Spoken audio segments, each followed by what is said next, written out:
Okay, I'm adding the coil, the linear motor coil. So it's all in a zigzag like a linear motor. I'm going to wind a magnetic suspension coil, telescopic, one within another, probably 4 to 8 times. The rings, I split them in half. I'm going to add a solenoid coil about the thumb, and that will add currency for the thumb. I'm going to enclose the frontal face with a rubber, and I'm also going to enclose it with aluminum block.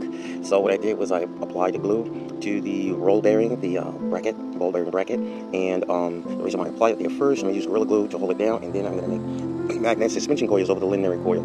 And use the aluminum block, 1.8 of an inch, 3 millimeters thick, enclosures as of the IRONMAN gauntlet type, so that the Lenz law, Faraday cage, and MAGNETO works together. I'm also going to incorporate permanent magnets on it. I'm going to add iron wire, flux wire around all the areas of that frontal before I add another stack coil of the magnetic suspension coil. So that's next, and then I'm going to do the back. So the aluminum surface, once it receives a pulse energy, it will cause the copper to move back away from the aluminum enclosure. So the back side is going to have copper sheet, and that's going to cause it also to move backwards. So I'm going to use another copper coil in the back of here, and also the same thing, a linear motor and a magnetic suspension, and use copper sheet for the top, so that the aluminum side of the PALMA in the backhand side of is the copper sheet block, 1.8 of an inch.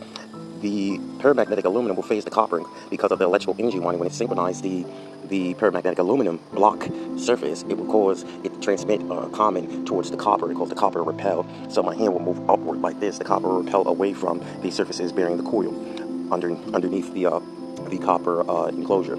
So this side will have the aluminum enclosure, and after I add the flux wire, the metal wire. The reason why I use the metal wire is because it enables the continuation of the electrical energy winding, because I do want to cause electrons to spin in a gyroscopic precession.